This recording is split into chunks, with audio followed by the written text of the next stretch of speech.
Hello and welcome to January's podcast for the LLR LMC. First off, Happy New Year. Greetings to 2025. Let's hope this is a really good year for general practice. So this is based purely upon what's within the January newsletter. Maybe I'll go off piste a bit, but forgive me if I do. Any feedback, anything else you'd like us to do, then please let the MC know.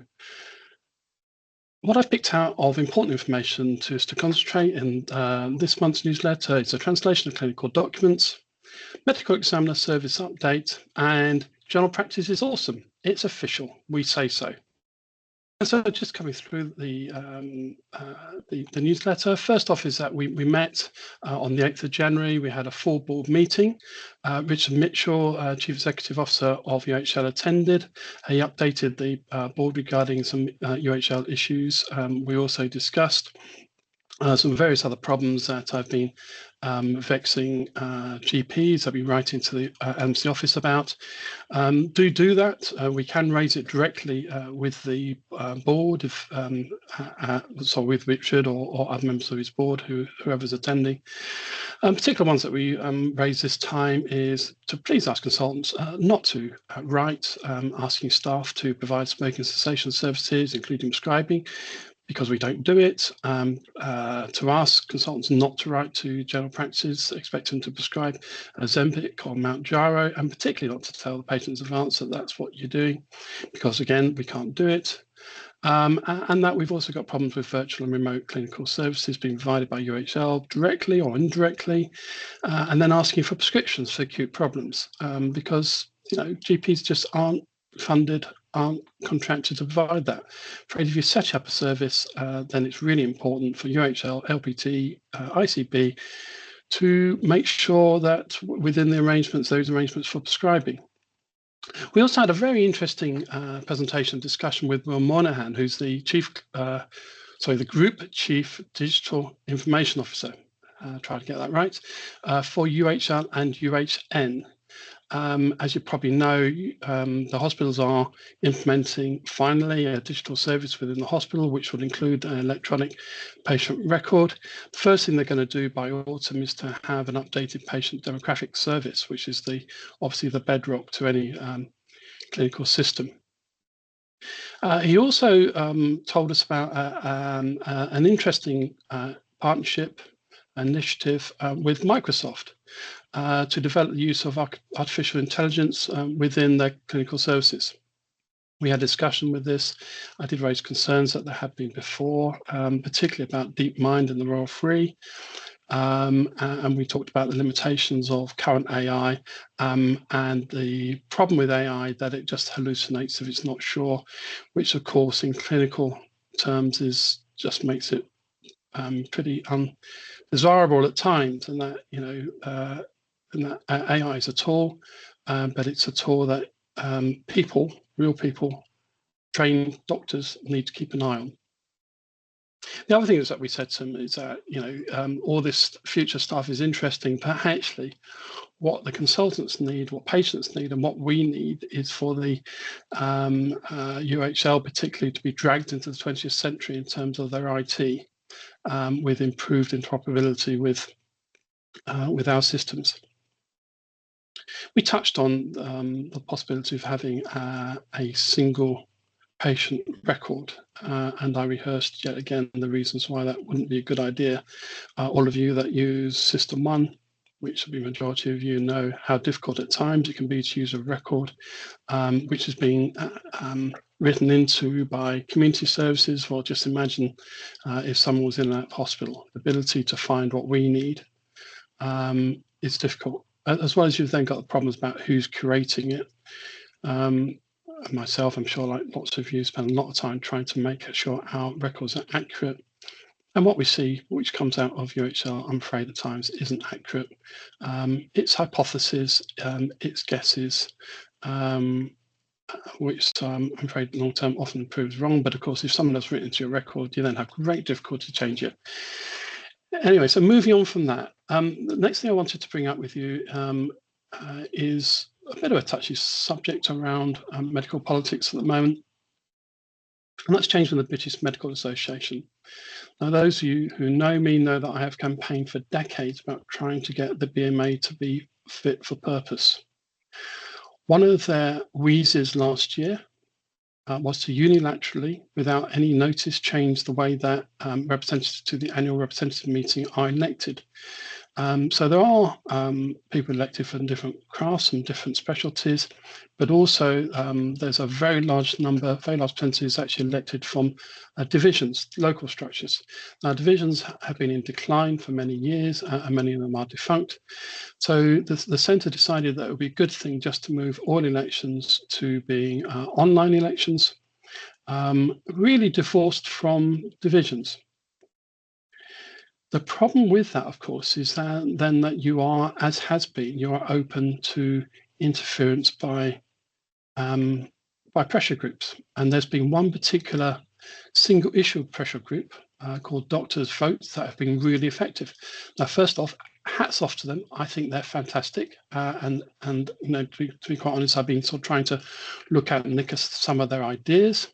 But what we can't have is a BMA policy making structure, which is what the ARM is, being driven by a group who actually only know and think about junior doctors or resident doctors, as we now have to call them, quite rightly, and also which totally ignores those doctors that have spent a long time representing colleagues locally and have been involved in their divisions, and I now found that they've been completely cut out of it. Now, we were told that this was because of improving democracy and reducing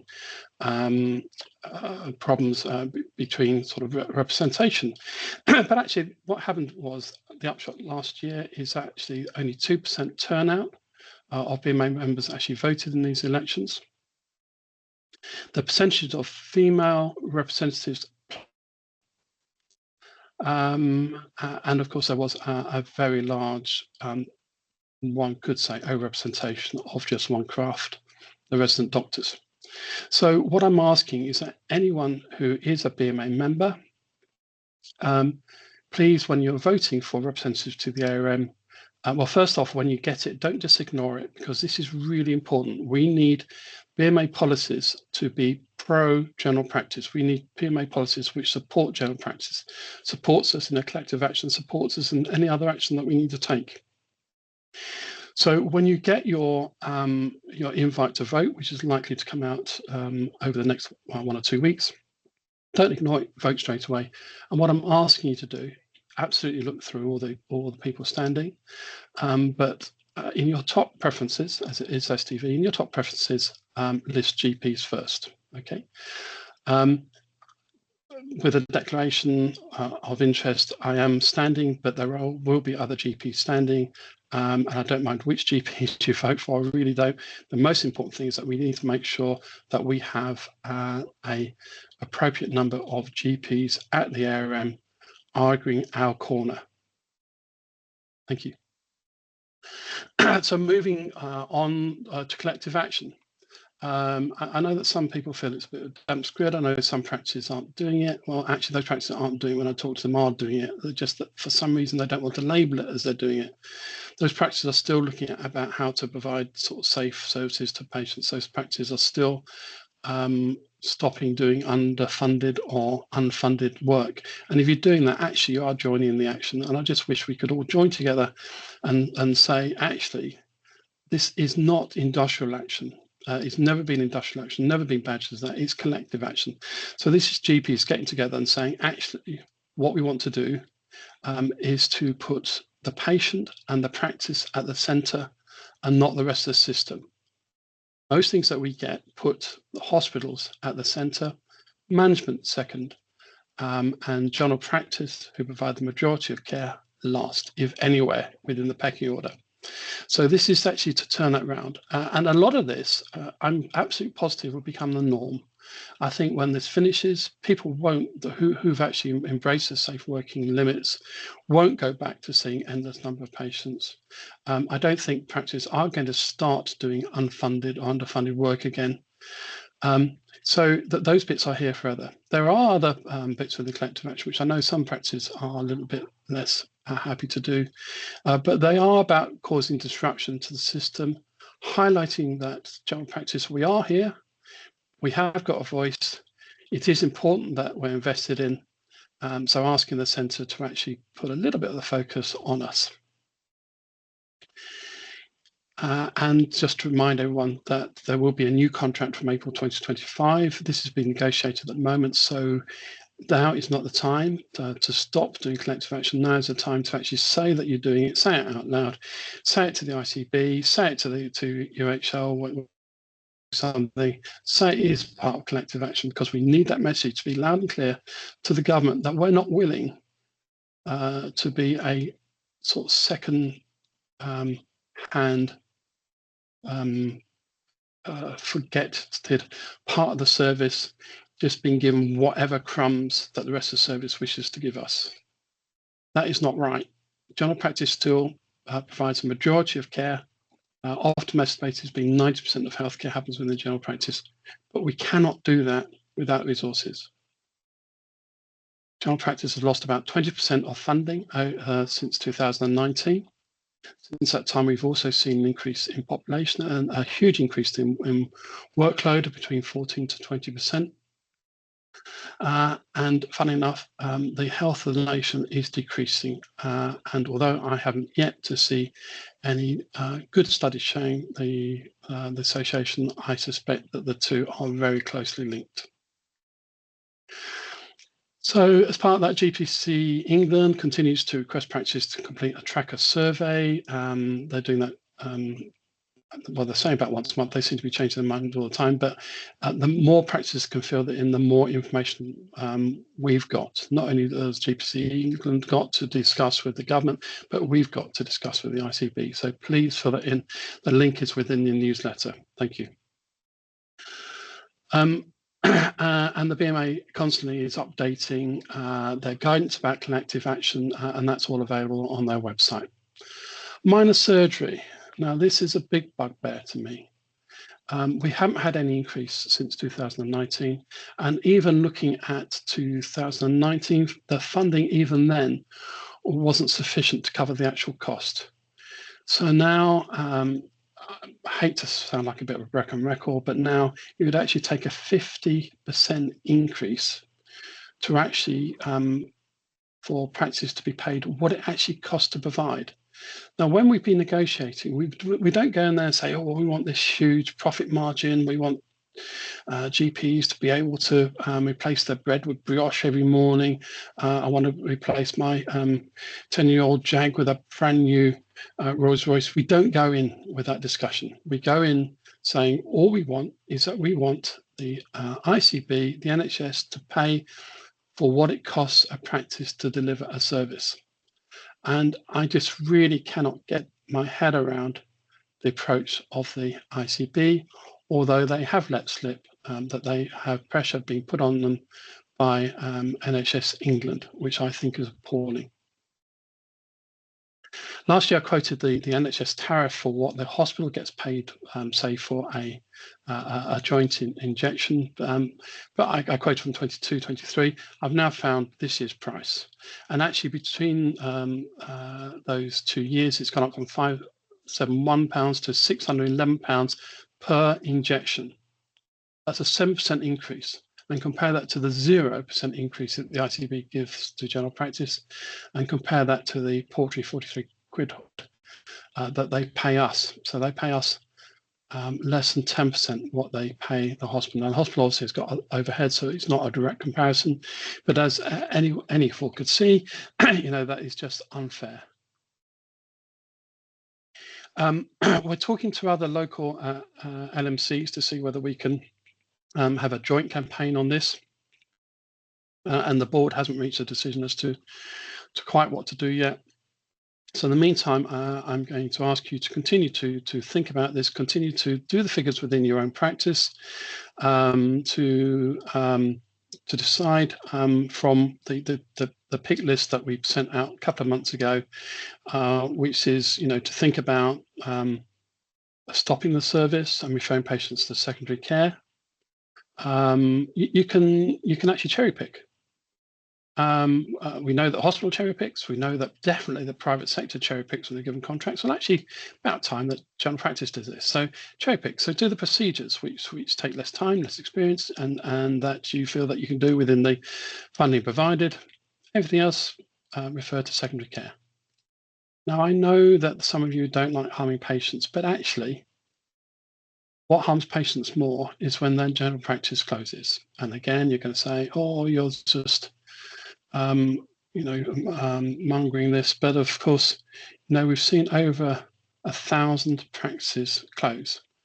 Now, half of those have been associated with merging, or there's been some other reason, but actually about 500 of those practices have just shut up shop, closed the doors, and the patients have had to go elsewhere. So you're talking about millions of patients that have had to register, that have lost their own local practice. And as this happened, general practice is going to become more and more difficult for patients to access. It increases health inequalities because it does tend to be the practices in the more deprived areas which tend to close down first. And long term, by continuing to do services for which you're not funded, is going to actually harm your patients more than actually if you take part in this. So again, a debate. There's not a right or wrong answer to this, but please have that debate within your practice. We will continue to update on this as quick as we get information, and we also have escalated it up to GPC England. As quick as we get information, we will let you know. Next item was accelerated access to GP records. Now, I'm totally disappointed, but not surprised that in the LR GP newsletter, they have quoted verbatim what they've been sent by NHS England to do. The NHS has always been a top-down bullying mechanism in that the ministers bully the department bully NHS England bully the local structures, and then they try and bully us. And this is one of the reasons why they hate general practice, because actually that's where it breaks, because general practice can't be bullied. We are separate, independent organisations. And what has come out from the ICB is incorrect, because of course there's no way can NHS England or the ICB decide what you should have in your DPIA. That is up to you. You are the data controllers. Do you know what? If something goes wrong, and something will go wrong, the people on the who will be legally liable will be the practice. Do you expect NHS England to appear? No. Do you expect the department to appear? No. Do you expect the Secretary of State for Health to appear in court on your behalf? No. It'll be up to you. So please do your DPIA, and if you don't think that you can mitigate for risks, then you should continue not to carry this out.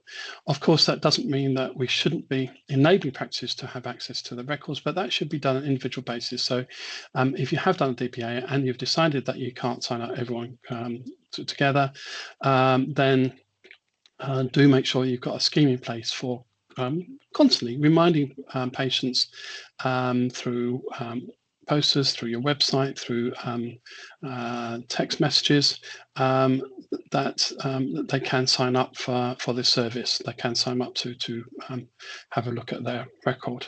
I know that's really important to do. We are getting examples of patients coming to harm because of this initiative, and the BMA are at the moment collating examples. If you've got an example, please let the MC know and we pass it on. It will be totally anonymized. Your practice will not be identified. The patient won't be identified, but just the GPC needs these examples to use in discussion with the NHS England, NHS employers, and the ICB. If you find that the ICB is acting inappropriately or bullying towards you, like any other part of the contract, let the MC know. We're quite happy to get involved in that. A common question I'm being asked, of course, is, isn't this in breach of contract? Well, yes, it is, and no, it isn't.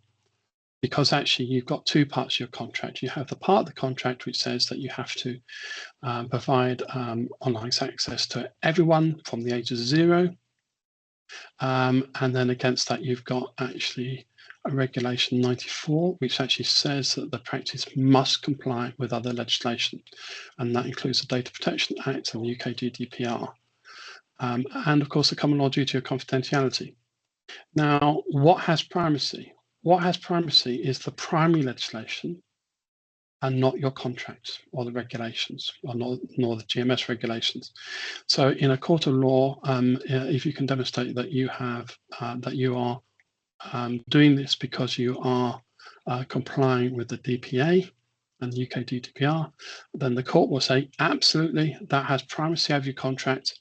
And in fact, it's quite a usual term within contracts to say that there's no term within the contract which can force you to act against the law of the contract within which you're working.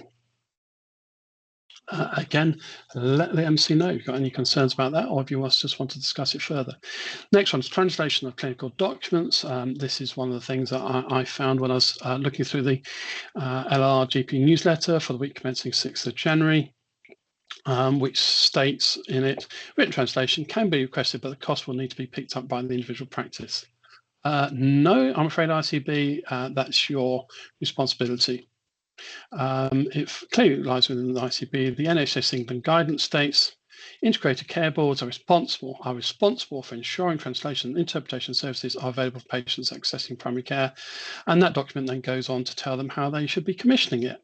So again, if you have any problems with it, let the MC know. If you've acted on what the ICB has said and you've actually gone and got a translation at the cost of practice, recharge the ICB. Recharge the ICB and let us know. Next, bariatric service and weight loss service. This is a complete dog's dinner. Tier 1 is about sort of general advice and about population measures of weight loss services. Tier 2 is commissioned by local authorities. And although that is, I understand it's still available in Leicestershire and Rutland as of today, I don't know what it'd be by the time you listen to this. I was going to say, or if you listen to the repeat on Dave. But at the moment, it currently isn't available for patients in Leicester City. Tier 3 is commissioned by the NHS through the ICB, and currently the local service is just unavailable for new referrals.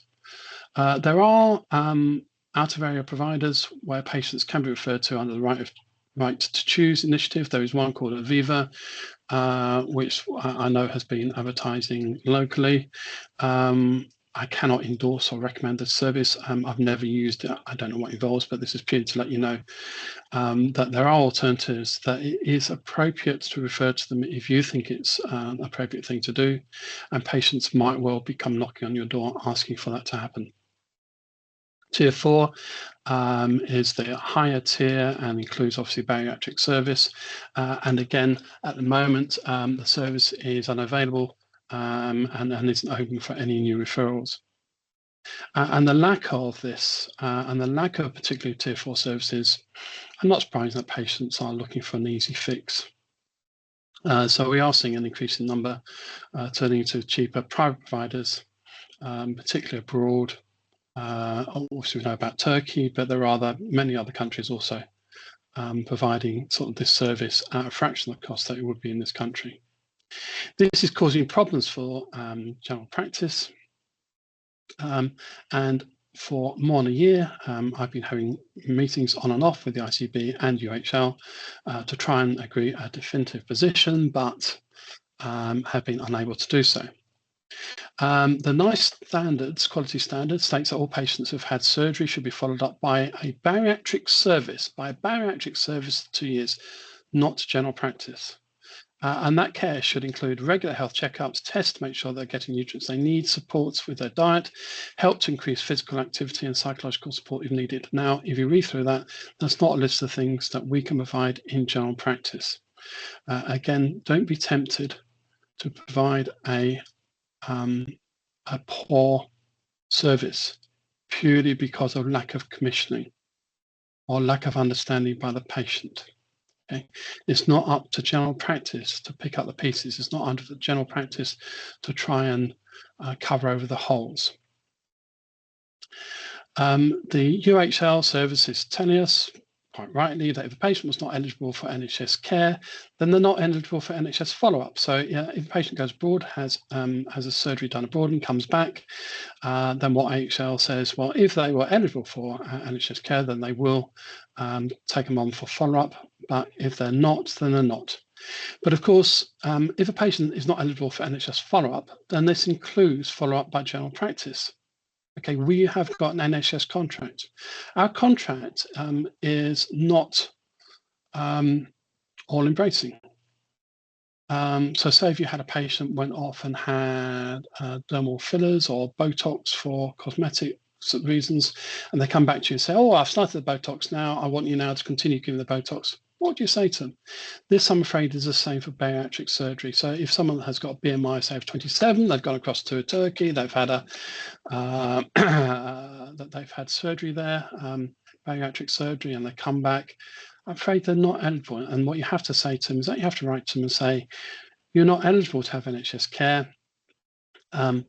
You are going to need to find this privately. They can either pop back to their providers, wherever it was that they had it done in Turkey or wherever, or they can go and see someone privately in the UK. It doesn't matter which, but it's not for NHS general practice to pick up the pieces.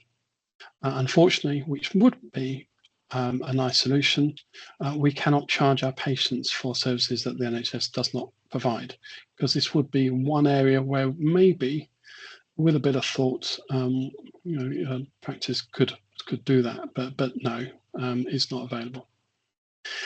The different scenarios that we've been talking through are that you've got people who have low risk surgery, but they're entitled to NHS care, in which case, when they come back, you should refer them to the NHS bariatric service for follow-up.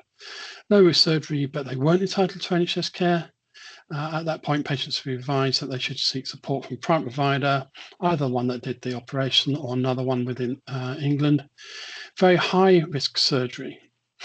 Now that surgery, the UHL is saying that because if it's very high risk, they will take the patients on regardless of whether they would have been eligible or not.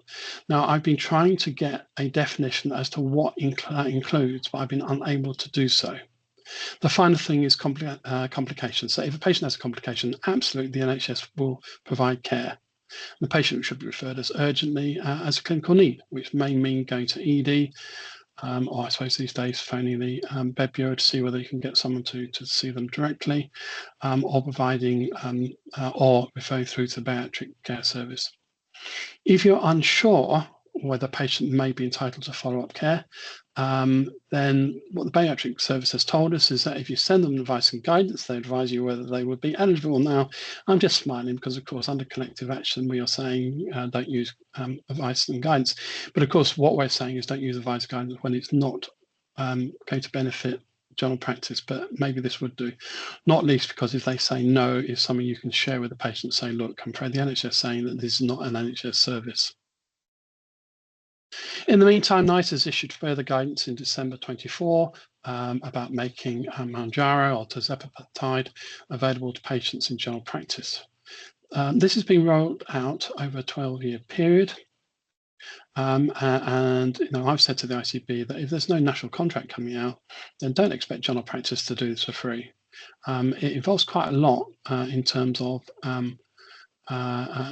initial assessment, training the patient, and follow-up. There's also a thought that the NHS essentially may remove the tiered approach to weight loss. I assume that's because they realise it's not working. So rather than try to make it work, they're just going to move it. What will replace it? No idea. We'll just have to wait and see if that happens. But again, I'll be very clear to the ICB that general practice is not an all-you-can-eat buffet. We're not a free lunch, and we're not there just to pick up the pieces just because no one else has or because nothing has been commissioned to plug these holes. Once I've got more information, then let us know.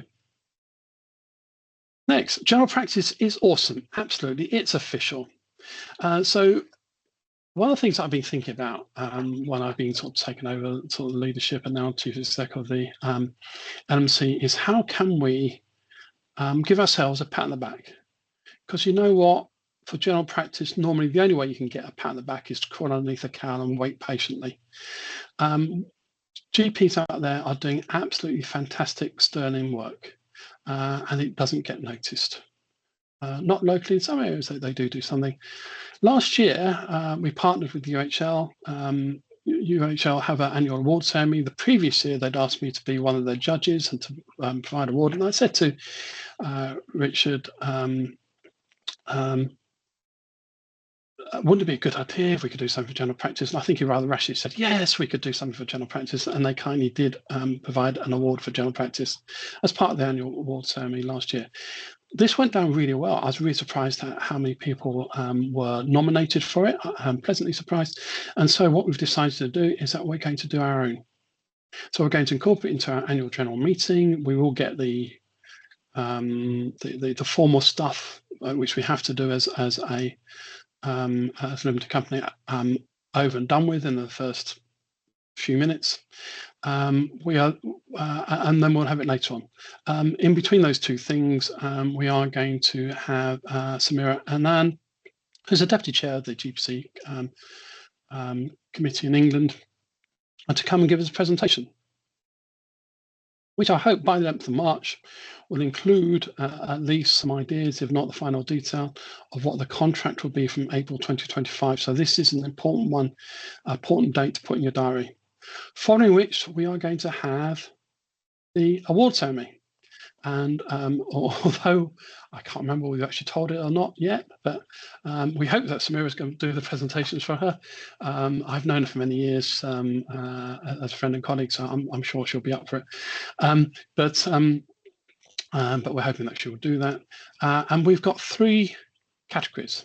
We did think about how many categories we do, whether we did more, we did less. We thought this was a nice number to start with, and we'll see how we go.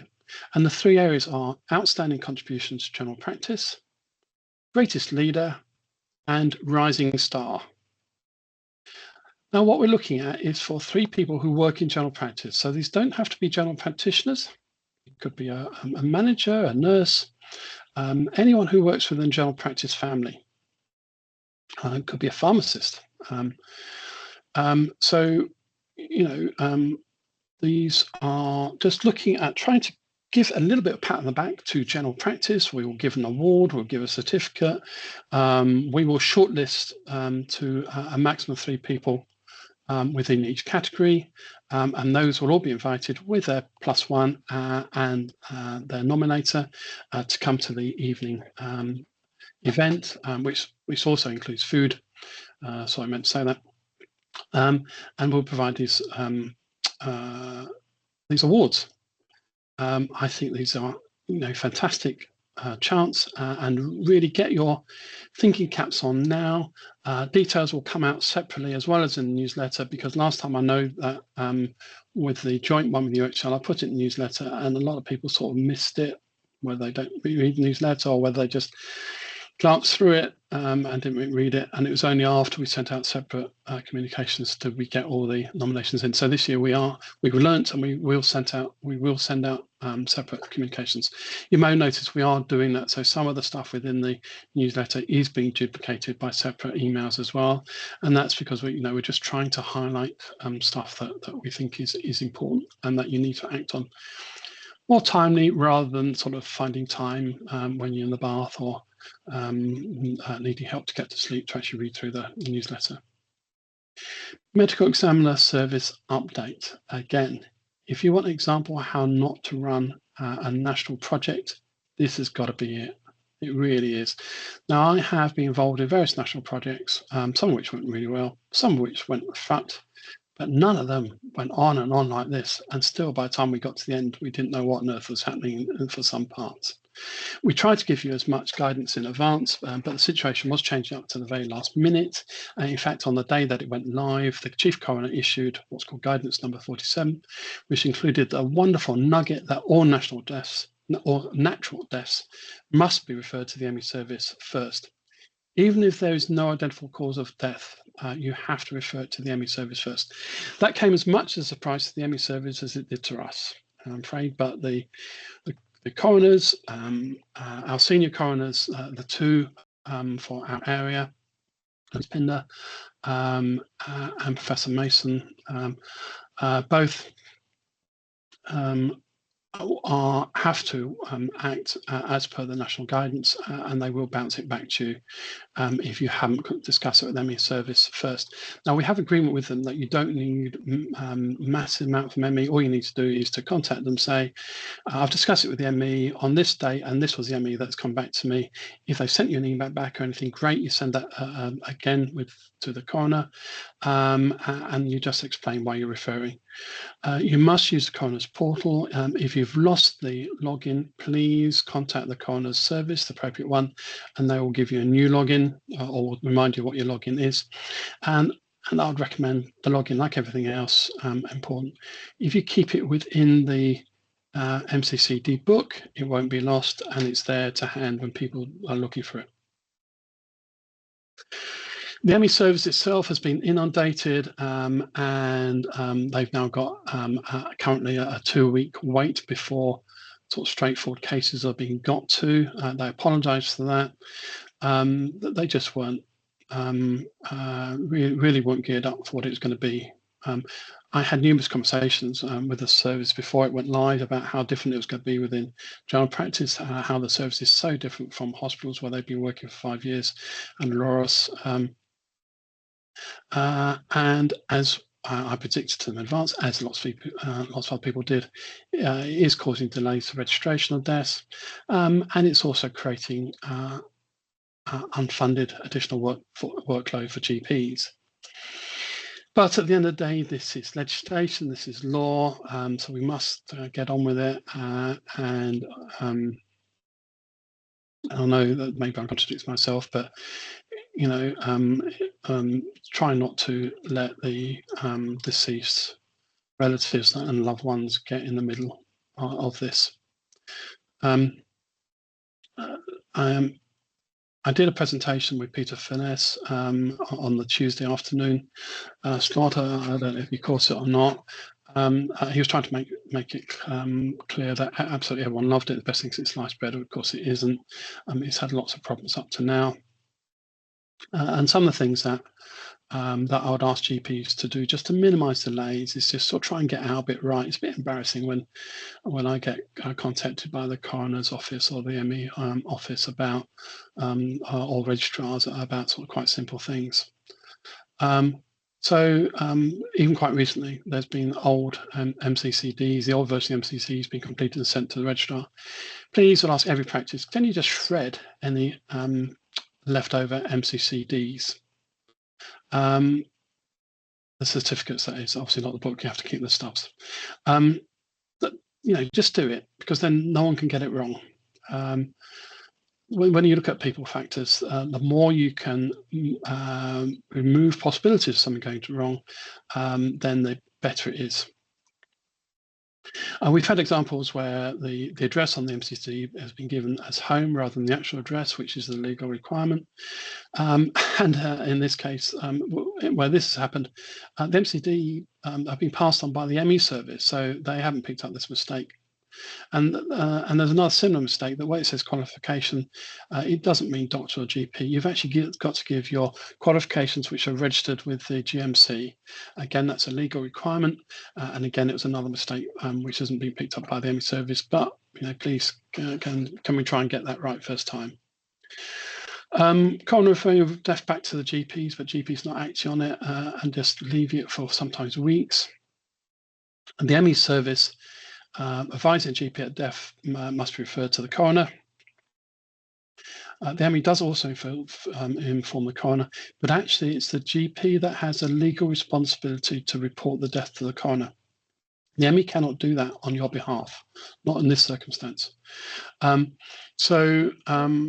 being told that at times coroners have had to chase practice several times before that's been done.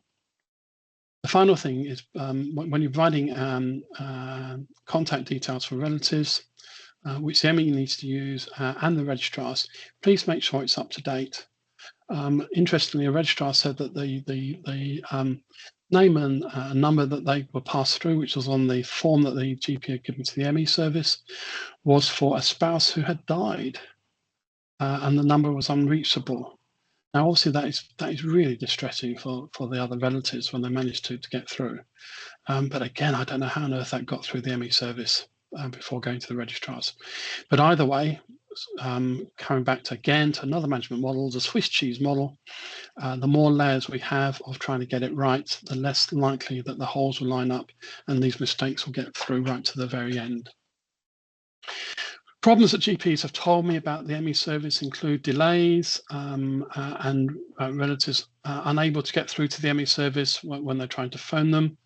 MEs being pedantic about the cause of death, insisting on changes that wouldn't seem to be appropriate, as it didn't seem to make any sort of significant difference at all to the registration. MEs insisting on change of death due to additional information that are available to them from hospital records. Now, this is something I think is going to be an ongoing discussion, but my view is that the GP completes the MCCD with the cause of death that is, to their best of belief and knowledge, is the information available to them at the time that they complete it. I don't think it's right that this new system then has sort of second bite at the cherry to go back and say, yeah, but you didn't have all the information. We need you to alter it. But again, I think that's going to be an ongoing discussion.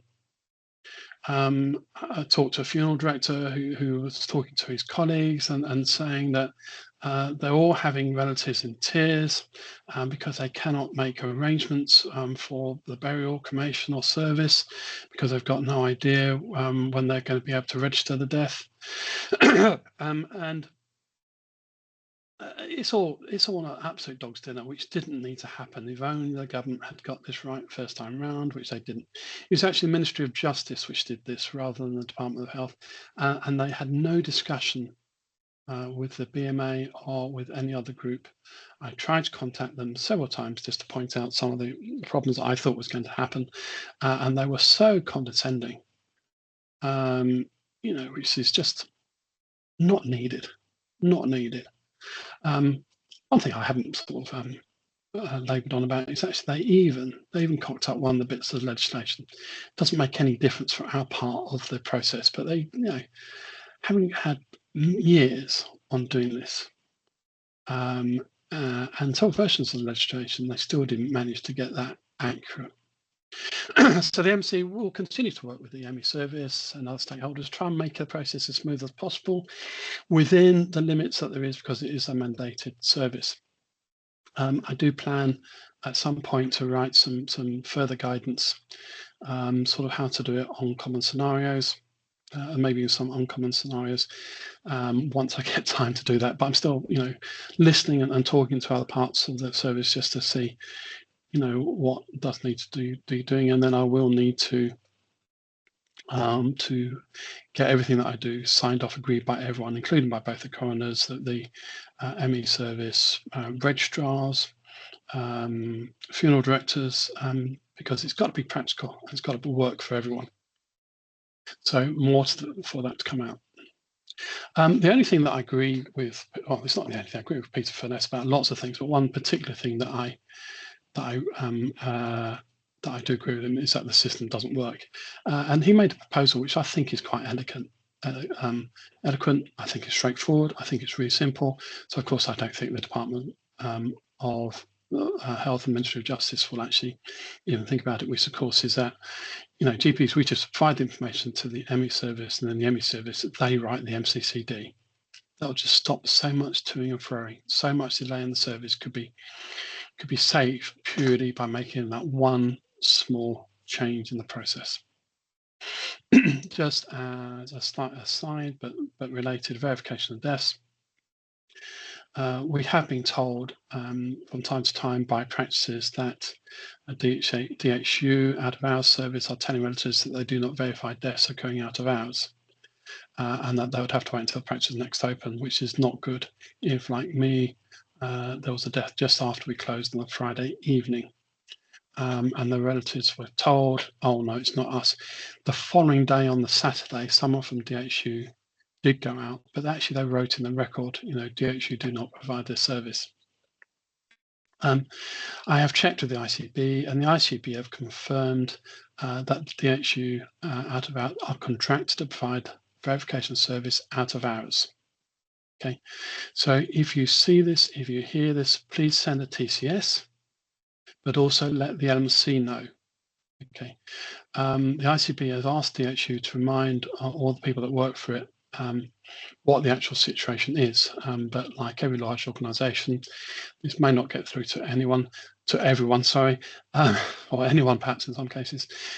So please let us know, and we can pick off sort of any stragglers one at a time as necessary. Medicines authorisations, administration records charts. Again, we're getting reports of practices being asked to fill these in for more and more silly things, simple ointments, pessaries, suppositories, even simple injections. There's no legal or professional requirement for GPs to complete one of these. And in fact, there used to be a letter on the LMSG website from the senior nurse in the district nurse service saying this, but the letter disappeared. I think it disappeared when they migrated to their new service. I don't have a copy of it. Actually, if any of you listening managed to grab a copy of it before it disappeared, can you just send me a copy? I have got agreement with the ICB medicines team that we will work on this and develop appropriate guidance. There will be times when it's still be important to do some form of written instruction as well as a prescription, for example, for insulin.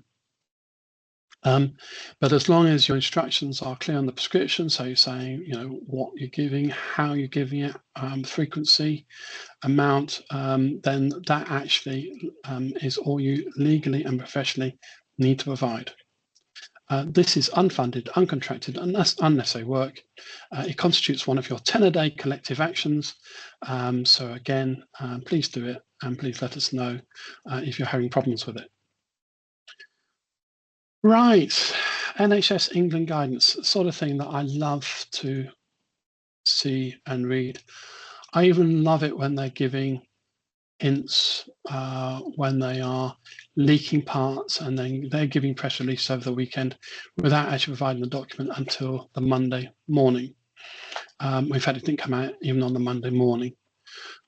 So this is a long-awaited announcement. It's about call before elective care for patients, and as you'd expect from the government, this is 99.9999999% about secondary care, and the bit about general practice is how can we support the poor old secondary care in getting their service done. Again, Lord Darcy in the report that this government commission pointed out the undeniable fact that without proper investment in general practice, health in the nation will continue to decline. He said that there must be a shift in funding away from secondary care to general practice, which is why we're a little bit concerned that most of the focus and the lion's share of the additional funding which will be announced is going to go to the hospital and not to general practice. When I was reading through this report, very clear, I can see the fingers of NHS England all over this. And coming back to my last month's report, applying Occam's razor, it's still clear that NHS England still hate general practice, but more worrying, they're getting this new government to believe them. Whilst it's crucial for a waiting list for elective surgery to be reduced, this must not be at the expense of general practice.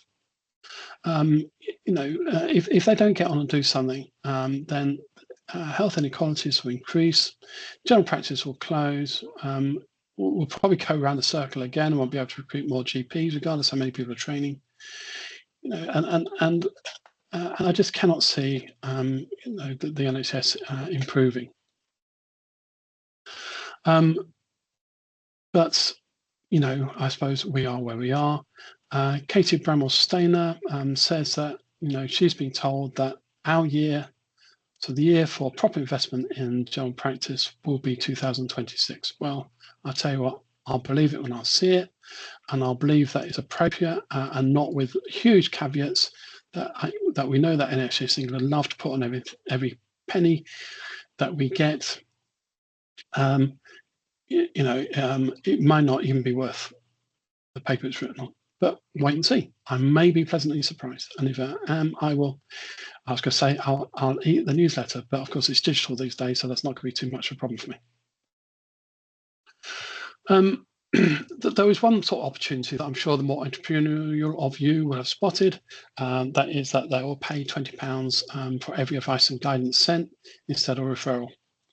Of course, at the moment, GPC England is saying that not doing advice and guidance unless it's in your interest is part of the collective action. But what we're talking about is maybe a funded and contracted service. Like yourselves, I think there's huge problems with advice and guidance. I've been using it from when it first started, when it was really helpful. For if you're someone you weren't quite sure about, to get a reply back from a consultant within a day or two. Now, with some specialties like gynecology, you can wait months. Sometimes reply comes back from an SHO or someone with much less experience than you've got. More often than not, the response just says refer without any other sort of information. Or the other thing is that you get a response which is asking you to do tests that you've never heard of, have no idea how to interpret, and sometimes can't even arrange from general practice. They believe that an additional 1.6 million advice and guidance requests will lead to a reduction in 0.8 million referrals. I think the reality is that all that happened is it would purely delay care for patients. That might help reduce their waiting list in the short run, but not in the long run. And what few referrals will be saved will be the expense of general practice, because those patients will still need care, and all that happened is that care will be bounced back to within general practice for us to do with no additional resources. Now, I'm sure that there are lots of GPs out there actually we're just going to send absolutely everyone for advice and guidance, and I don't blame you. Put a limit on it. Say, put within your advice and guidance. If I haven't heard within 2 working days, then I'm going to send a referral anyway. Make it work to your advantage. Positive, the government will just turn the tap off part year when the schemes be outspent. But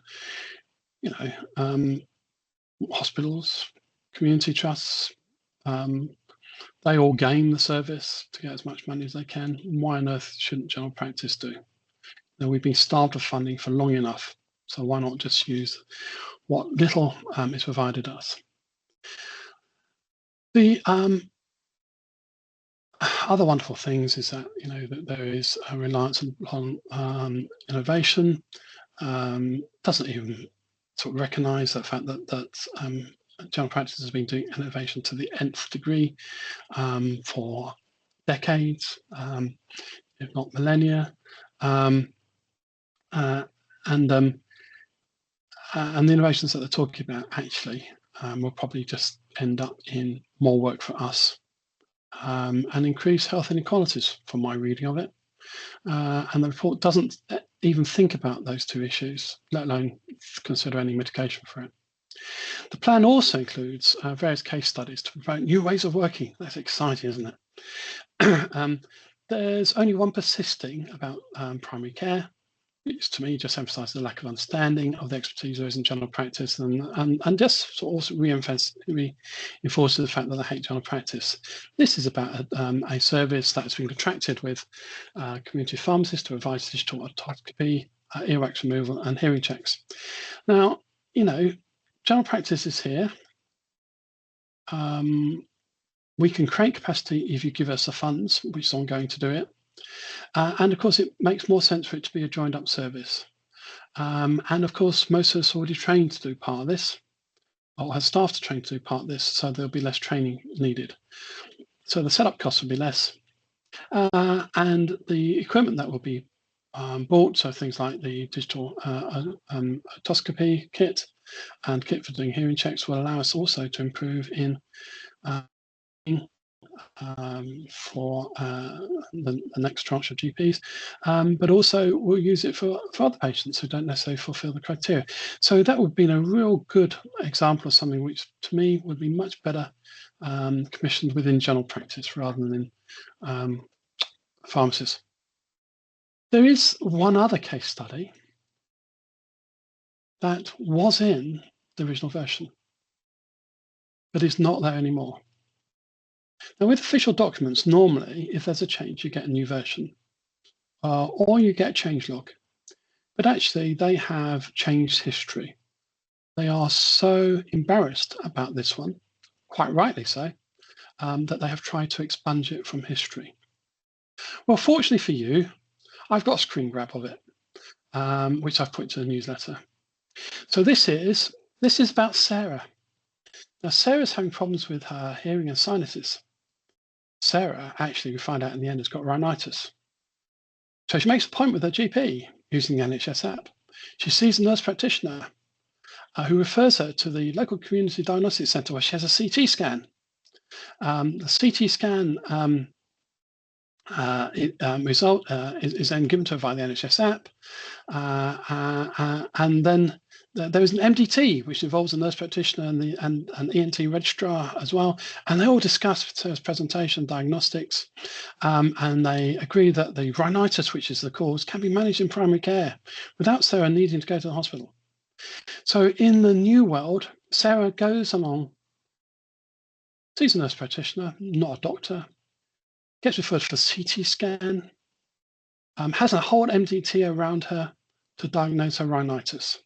And that's such a big improvement on Sarah going to see a GP taking a history and doing examinations saying, you've got rhinitis, try its treatment, give it 2 to 4 weeks, and you should feel a lot better if not come back. That has been completely expunged from history, which I think says as much about the document as the fact that it was in there in the first place. Within the section of the newsletter, I just couldn't help myself. Why I still look at X or Twitter, as I still like to call it, and I do follow Amanda Pritchard because she just comes up with the most wonderful things. She recently did a thread about how the public can, about sort of the hospital sector being overwhelmed, of course not us, the hospital sector being overwhelmed due to the increase in respiratory viruses at the moment, which is good, but bad. She includes in a thread this wonderful nugget: the public can play their part. Please do seek help when you need it. We would rather see you sooner when viruses are easier to treat than later when it is more difficult. So folks, when you have the patients coming through the doors for you to cure their colds, their influenza, their RSV, please actually just give them Amanda Pritchard's number, because apparently she can now cure these viruses. And this just brings me around to something which I've said over and over again. As Henry Ford said, if you always do what you've always done, you always get what you've always got. You know, we've got a new government, but they have persisted with the same NHS England hierarchy. The NHS England board still don't understand general practice, still hate general practice, and I'm afraid you can still see their fingerprints because of this all over what's coming out at the moment. So we really need them gone. We need a new board, one which the health service will have trust in, because actually all the people I speak to, even in secondary, have no trust left in the NHS England board. They need to go. They need to be replaced. We need to start again. Moving on, I did write a section about floods, which just brought to mind that really every practice should have business continuity plan. And it's one thing that CQC expects you to have. And CQC actually have got, for once, a quite helpful mythbuster about it, which includes what they expect to see and a guidance about sort of what you might want to put into it. Within that section, I also have a little bit of a rant about the open reporting and the DOS registry. So the Director of Service Registry includes a tag against your service to see whether you're green, have got capacity, whether you're amber, limited capacity, or red with no capacity. Every other service in the NHS including pharmacists, including dentists, can directly change that DOS RAG rating. The only people who can't are general practice. Now, in other areas, if a general practice OPAL reports, as part of that reporting, the DOS RAG rating is changed. Locally, I cannot get them to do that. I think that that is so short-sighted. I think that that is just causing unsafe services. Now, the practice is saying that, look, we've OPAL reported because we have no capacity, we cannot work, and the ICV is still saying, well, you know, we might think about it, but we're not going to change your DOS RAG rating. That is just so inappropriate. Again, I will raise this again with the ICB, but every time you make an OPAL report, please put in it whether you want your director of service entry to be changed, whether you want the RAG rating to be changed from green to amber or red, and also put in that how long for, and also whether they need to come back to you before changing it back. If they refuse to do it, let the LMC know. Next, job vacancies.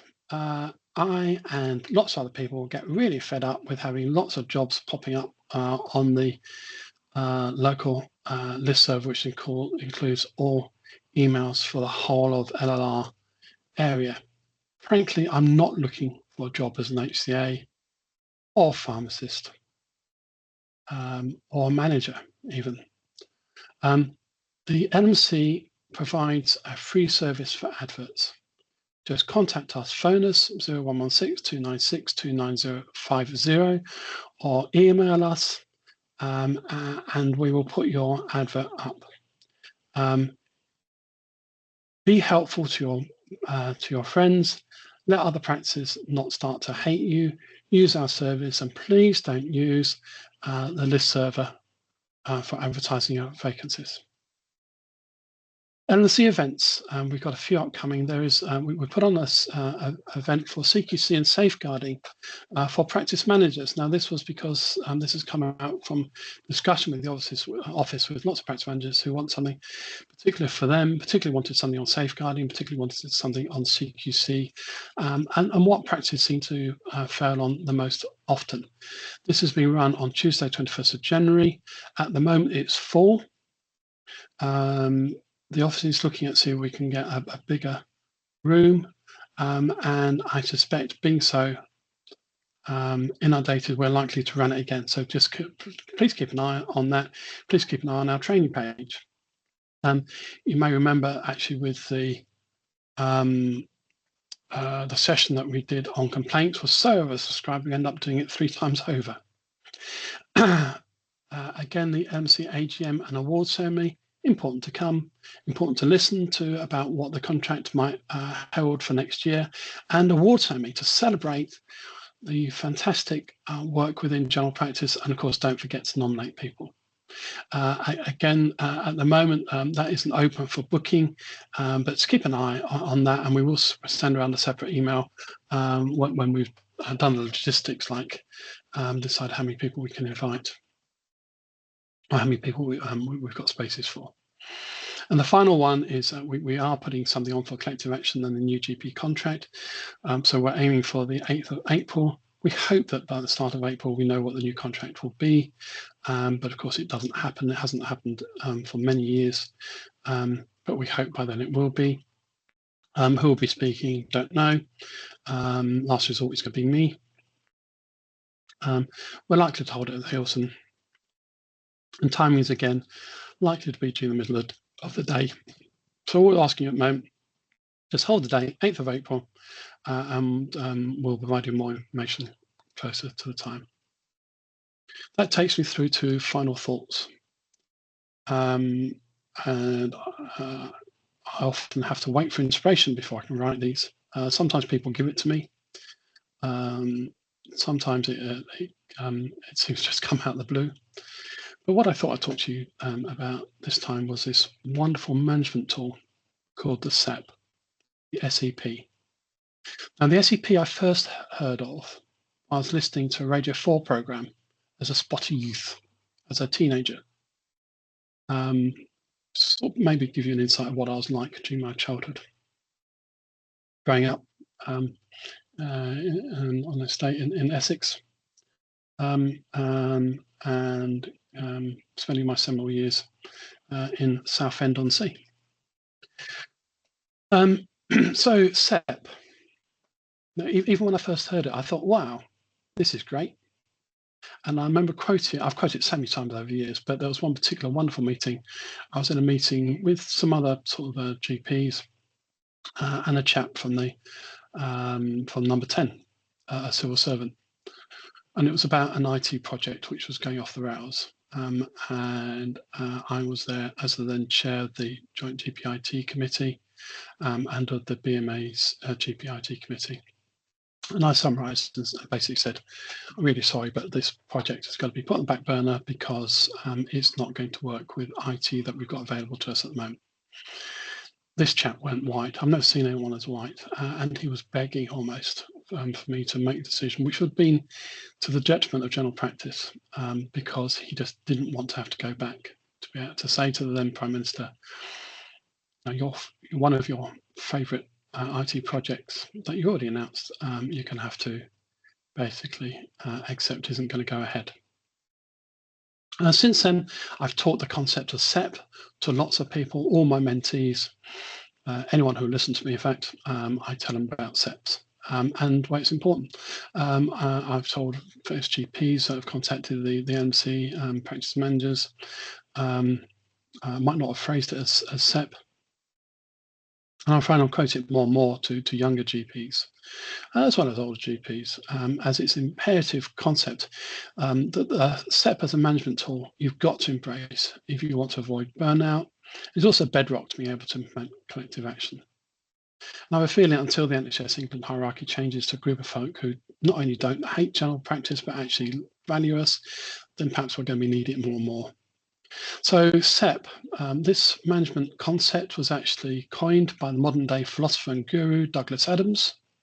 It first appeared in the Radio 4 series, then latterly in book form as The Hitchhiker's Guide to the Galaxy. So the concept of SEP, or someone else's problem, can be used alone or alongside such other words of wisdom like poor planning on your part does not necessitate an emergency of mine. Just because you've not commissioned something, just because you've not sorted it out, actually doesn't make it general practice's problem to sort out. Actually, it still remains your problem. So next time a patient, carer, manager, solicitor, social worker, or anyone wants you to do something which you're not contracted or funded to do, signpost is appropriate, safety net, but remember SEP. Engage your protective SEP field and just say no. And just to remind you that no in itself is a complete sentence. So on that note, I will say again, Happy New Year to all of you. I hope that 2025 is more prosperous and for general practice and leads to better services for our patients. And catch up next month.